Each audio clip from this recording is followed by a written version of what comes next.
In Music City, now to CBS. This is the CBS Evening News. Dan Rather reporting. Good evening. A guilty verdict in the Florida trial of a billionaire Colombian drug dealer. Carlos Later was accused of smuggling cocaine by the ton into the U.S. Bruce Hall was in the courtroom for the case of the drug cartel kingpin finally forced to face justice. After struggling for a week to reach a verdict, several members of the jury were in tears as they returned their decision in the trial of Colombian drug lord Carlos Later. Their verdict made a strong statement. On count 1, conspiracy to bring drugs into the United States, guilty. On 9 specific drug charges, guilty. On the main charge, conducting continuing criminal activities, which carries a mandatory 10-year to life sentence, guilty. This is a victory for the good guys, and by the good guys I mean the American people. This is truly a major victory in the war on drugs. Mr. Later fully intends to appeal this verdict, and we're fully convinced that when the dust settles after this trial is over, that he'll be awarded a new trial. This trial was not a fair trial. Carlos Later believed that he could act with impunity, that he could find safe haven, and in fact, he didn't find safe haven. The extradition process worked. In the 1970s, Carlos Later developed one of the largest drug transportation systems in South America, pioneering the use of airplanes to smuggle more than 18 tons of cocaine into the United States. He called it his duty to his country to haul cocaine. Half the people in Colombia made a living directly or indirectly from cocaine. The Later verdict now may be used to expand the fight against international drug trafficking. I think now you have a government that is more willing to go after some of the international drug dealers heretofore who we seem to kind of look the other way. And the next target may be the Bahamas Prime Minister Lyndon Pinling. There was testimony in this trial that Pinling received at least $5 million to let drug traffickers use some of the Bahamian islands. Federal prosecutors say they will recommend that Carlos Later be given a sentence that will ensure he is never eligible for parole. Bruce Hall, CBS News, Jacksonville. Another accused big-time foreign drug trafficker is waiting to go on trial in this country, and some influential people back home in Honduras are not happy about it. Richard Schlesinger reports tonight on the hard realities of narco-politics and how it's impeding the war on drugs. In a country as poor as Honduras, it is easy to be a Robin Hood. These tobacco workers are employed by Ramon Mata, a man they consider a hero, a man U.S. and Honduran authorities consider one of the biggest cocaine dealers in the world, and one of those responsible for the murder of an American drug enforcement agent. The major drug traffickers do take some resources in order to generate support in communities. Before he was captured and brought to the United States last month, Mata, who was reportedly worth billions, spread his money around, becoming known as a rich man who cared about the poor. When this neighborhood in rural Honduras needed a school, the only person rich enough to build it was Ramon Mata. Now, every child here sits in a class with the name of a suspected drug lord painted on each desk. Mata also created jobs in this town as the owner of a cigar factory. Amparo Gallo, who rolls cigars at Mata's factory, says, "I felt like he was one of my children." Even the factory's union leader says Mata gives toys to children and gifts on Mother's Day. But while he was carefully cultivating his Robin Hood image, the Hondurans believe Mata spent millions buying up legitimate businesses, increasing his influence over this country's frail economy. Sources here say Mata had become so powerful he already controlled several national legislators and was in a position to influence the upcoming elections. Officials here were worried that if Mata was not arrested and soon, he would never be brought to trial. The country's military leader even came to consider Mata a threat to national security. With the social platform he was developing, plus his money, I think he could soon even get to be president of Honduras. Mata's popularity was so great that when he was arrested, there were violent demonstrations and the U.S. Embassy was attacked. In Washington, Mata's capture is considered a victory in the war on drugs. But in rural Honduras, Mata is still winning another war for the hearts and minds of the people. Richard Schlesinger, CBS News, Danlí, Honduras. In Washington, bold move in court today by prosecutors in the criminal case of Oliver North, John Poindexter and Company. A move to use some of the testimony North and others gave to Congress at their trial. Rita Braver reports on what's going on here. When Oliver North testified before Congress on the Iran-Contra affair, he tried to take the Fifth Amendment. I respectfully decline to answer the question based on my constitutional Fifth Amendment rights. But Congress granted him immunity and ordered him to talk. You may not refuse to provide any evidence to these committees on the basis of your privilege against self-incrimination. Traditionally, that means anything a witness says under oath cannot be used against him in a legal case. But today, in a surprising maneuver, independent counsel Lawrence Walsh told a federal court that he wants to use major portions of North's testimony against North during his trial. 198 statements.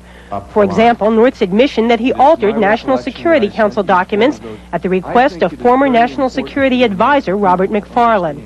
I had created them, and I was now changing them, in consonance with what I believed he wanted on the documents to begin with. And the independent counsel wants to use former National Security Advisor John Poindexter's testimony that he destroyed the first presidential finding authorizing the sale of arms to Iran. Because I thought it was a significant political embarrassment to the president, and I wanted to protect him from possible disclosure of this.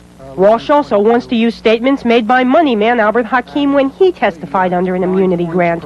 Walsh is taking the position that the only protected answers are those directly responding to a specific question. Asides or elaborations are not immune.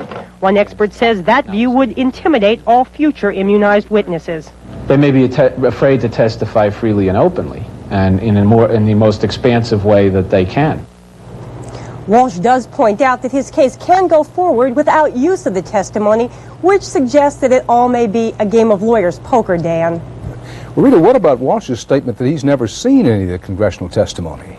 Well, in fact, Walsh still has not seen or heard the testimony. This filing was made in his name by a special lawyer he hired just to handle the immunity issue. What's going on here may be a clever attempt to counter the defendant's claims that the case should be dismissed because in subtle ways it does rely on immunized testimony, Dan. Thanks, Rita Braver. The U.S. Ambassador to the United Nations, Vernon Walters, as reported, will go to Syria tomorrow on a mission to try to free American hostages in Lebanon.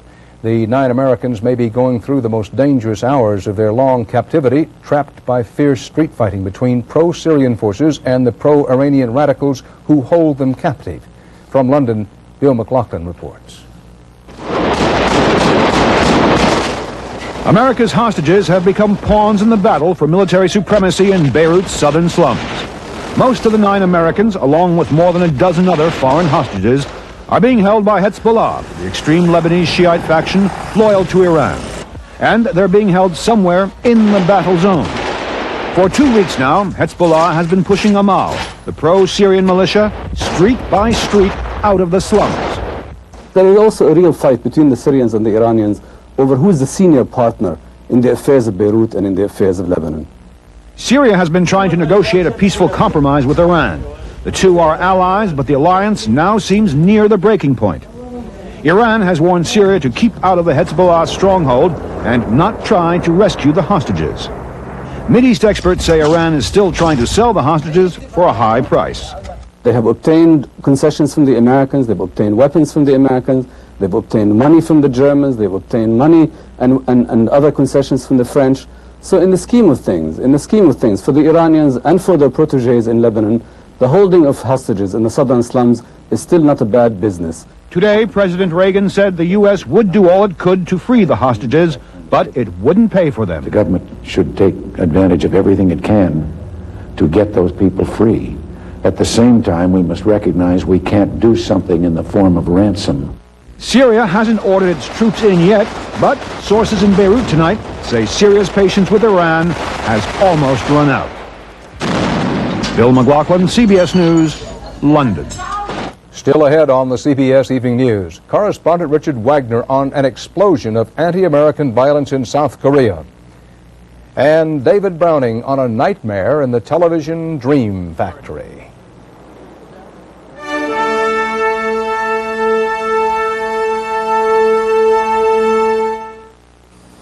Up to $2,000 cash back from Subaru is worth more than the same money from anyone else.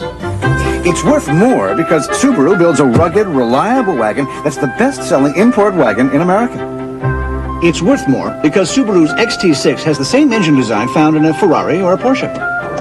It's worth more because the Subaru Justy is the lowest-priced four-wheel drive passenger car in America. Up to $2,000 cash back on a Subaru is worth more because it's on a Subaru. What harm can a little water do? The damaging effects of water and time have always been wood's enemy. Introducing new Rust-Oleum Wood Saver Paint, a special wood formula with Teflon for twice the moisture protection of ordinary paint. So if it's going to get wet, get Rust-Oleum. The #1 hit. How fast can Anbesol relieve toothache pain? Before you can say Anbesol. Canker sore pain? Before you can say Anbesol. Anbesol relieves minor mouth pain on contact. Anbesol, liquid or gel.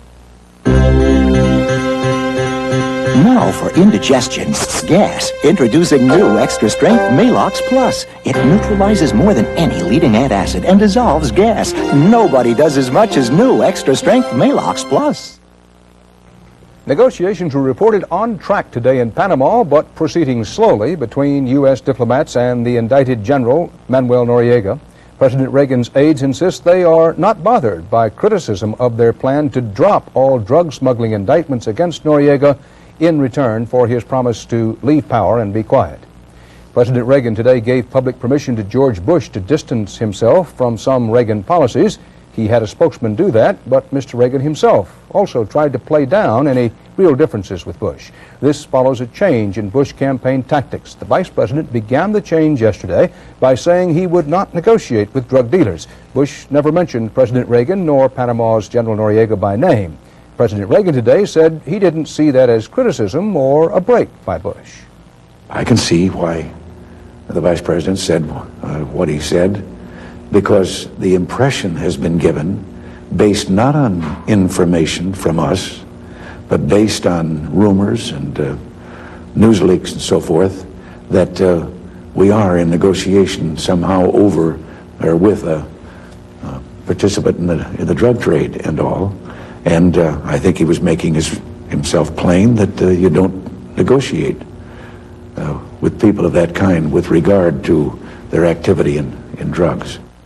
While Mr. Reagan tried to minimize any difference with Bush, Bush campaign operatives reported he had earlier fanned out to spread word that it was indeed at least some separation from what the president has been doing. Today, there was a follow-up. Bush, for the first time, trying to indicate differences with Mr. Reagan on civil rights. Correspondent Bob Schieffer is covering the Bush turnabouts.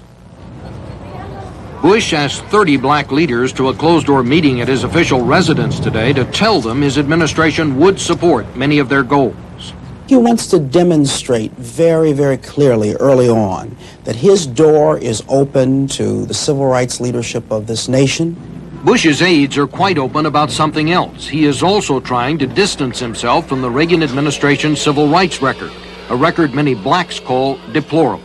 I think that there's a degree here. You do not have to attack the administration, but you can clearly state we have to do better, and I think that that's the way he'll go about it.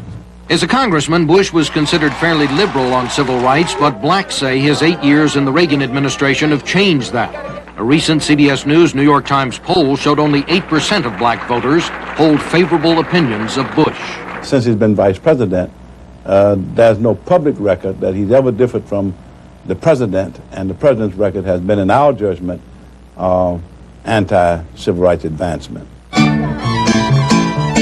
In California this week, as he has throughout the campaign, Bush concentrated on shoring up support among traditional white Republicans. But with a close race shaping up, he knows he must branch out. I think we have to reach out as best we can to all voting groups, and made that point clear to a group of Hispanic leaders here today.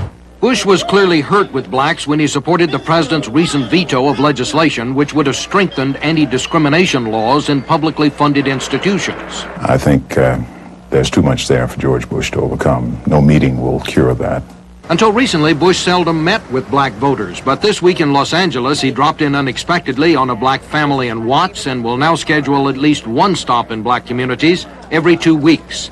Bush hopes to be in position to pick up black voters who might be disenchanted with the Democratic Party if Jesse Jackson does not wind up on the ticket. And CBS News learns the vice president is now pushing the administration to support pending legislation which would add new teeth to the fair housing law. One advisor told us the vice president wants to be on record in favor of this, just in case the White House decides down the line to oppose it. Bob Schieffer, CBS News, Washington.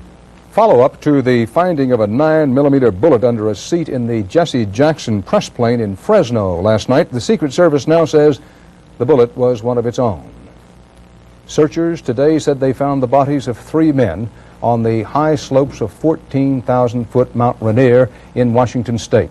Rescuers said the men missing since Saturday were roped together and apparently were victims of an avalanche on the highest mountain in the contiguous United States.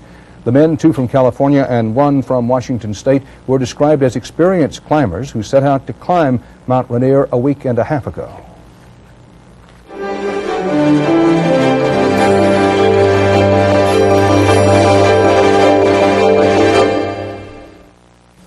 This hammer is twice as strong as this hammer.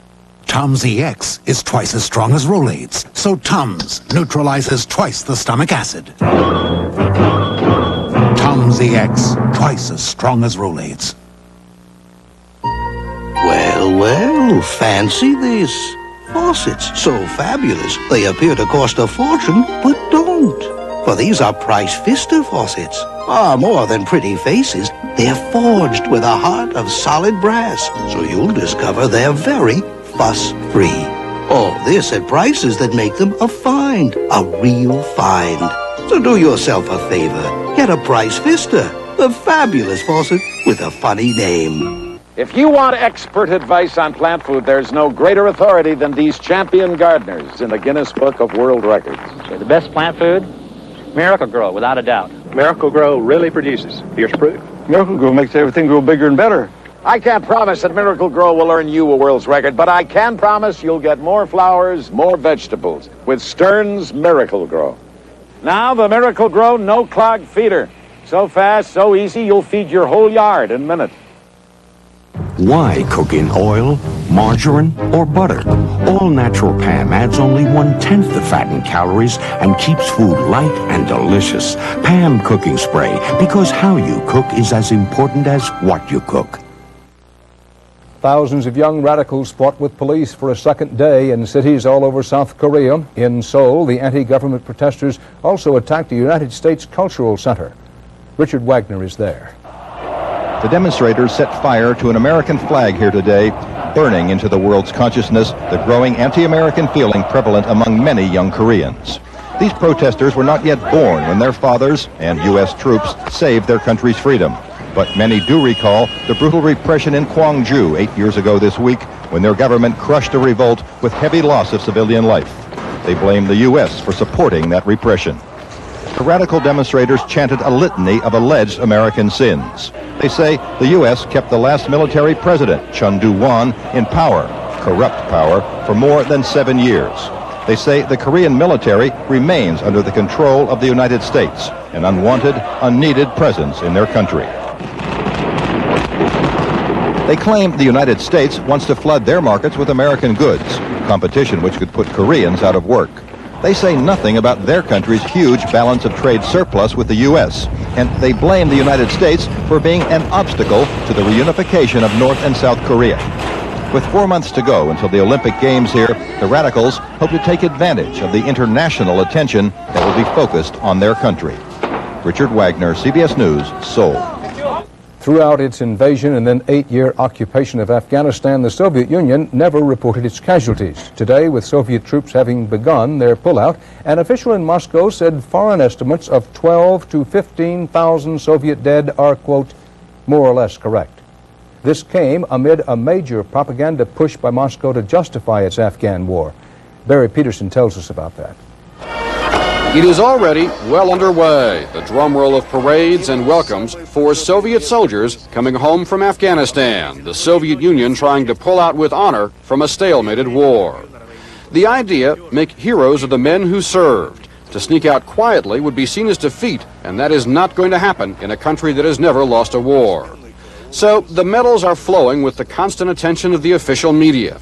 The media that until a few years ago rarely mentioned the war. There are ceremonies from the tarmac in Kabul to the halls of the Kremlin. There was no effort to make me a hero when I came back in 1980, says Victor. Now, they are glorifying everyone. At cemeteries, there are gravestones that read, "Perished in Afghanistan." Until recently, such graves only gave the date of birth, the date of death. Now, at least, a family can be openly proud of its sacrifice. And those who survived, like this band of Afghan vets, find a new and ready audience for their ballads of war. This song includes a chorus that may challenge Soviet propagandists. Where is the fairy tale, asked the singers. Where is the truth? Barry Peterson, CBS News, Moscow. Mass demonstrations were reported again this week in the Soviet republics of Armenia and Azerbaijan. It's another flare-up of ethnic tension that led to more than 30 violent deaths in February. Armenians are still calling for annexation of a mainly Armenian region of Azerbaijan.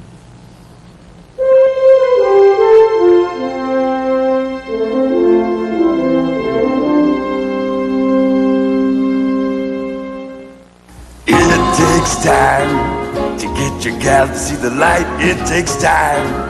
It isn't always love at sight. From the first little glance till she's ready for romance. Remember, little man, it takes time. It takes time to make the coffee percolate. It takes time to get your gal to set the date. From the first moonlit walk till you get the baby talk. Introducing the Elegance Collection from Citizen. Yeah. Presenting the winning performance, the winning look, the winning ways of Buick's great American coupe, the new Buick Regal. Introducing the totally new Regal Grand Sport with a powerful fuel-injected V6 engine, world-class aerodynamics, each wheel independently suspended to grip the curves, and the stopping power of a disc brake at each wheel. The Regal Grand Sport, the newest member of a very Regal family. In honor of National Tennis Month, get 2 Prince tennis rackets with the purchase of a new Regal. I took Metamucil, but it was so gritty. That's why we made Citracel. Look, Metamucil's gritty, so it won't all go through the strainer. Citracel's special fiber pours right through. Citracel, great taste, no grit. That fire almost wiped out our company. But thanks to the Hartford, we met payroll. We got back on our feet. So don't tell me all insurance companies are the same. They're not. When you need us most, we're at our best. The Hartford.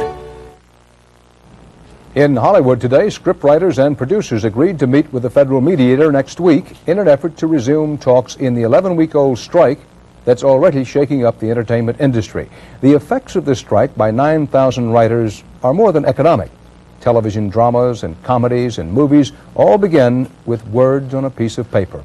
And David Browning reports what a continued strike could mean to your days and nights at the home screen and in movie theaters next fall.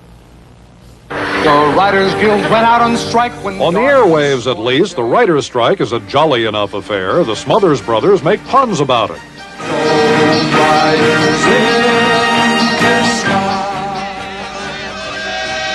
And the cast of Moonlighting simply wings it when the script runs out. Writers Guild on strike! But in reality, the strike is no laughing matter. Writers and the major producers are deadlocked, and the talk is increasingly bitter. Even when we said, okay, guys, no fight this time. Let's not stand on high horses and yell at each other, but let's work it out. They basically said, no.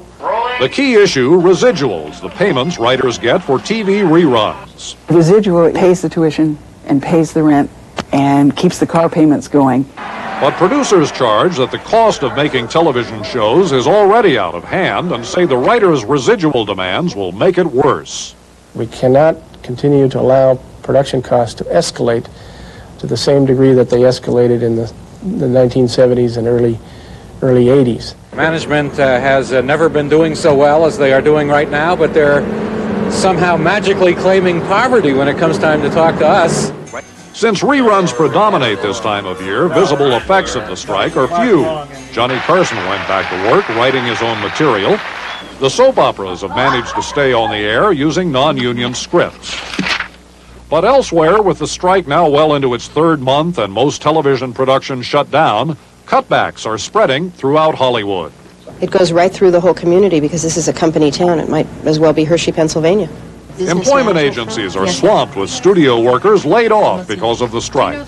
It's a real ghost town at the Universal lot. It's depressing.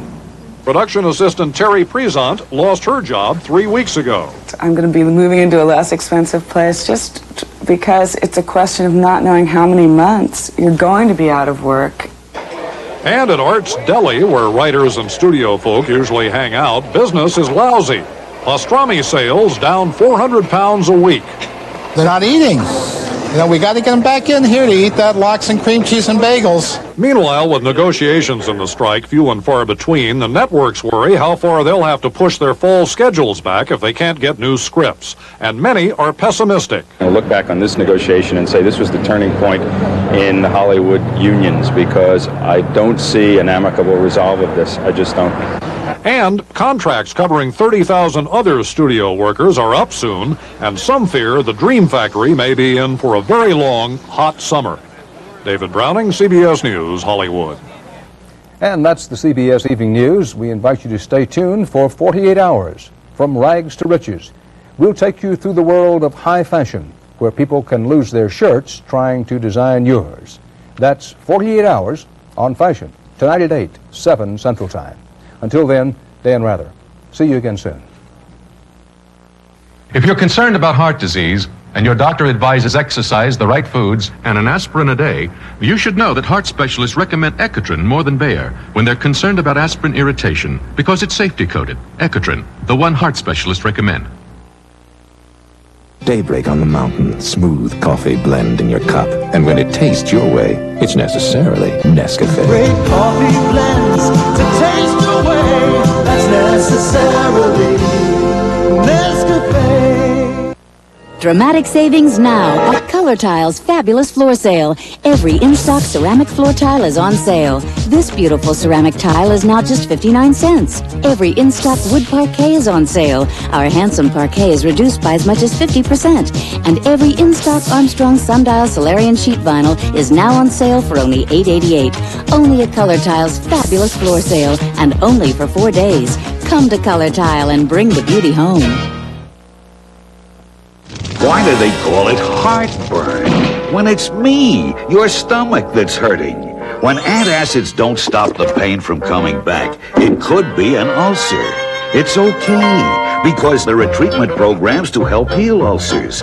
If you think you have an ulcer, go see your doctor and ask about the available treatment programs.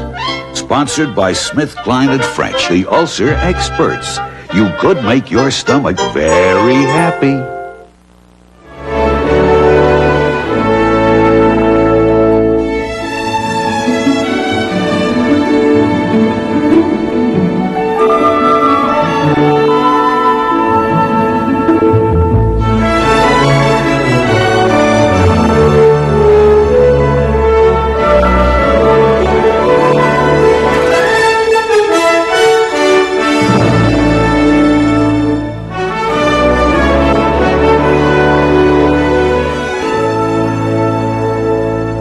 Rags to riches, the world of fashion, more than glitz and glamour. It's high style, high stakes, and high anxiety. 48 hours tonight. This is CBS.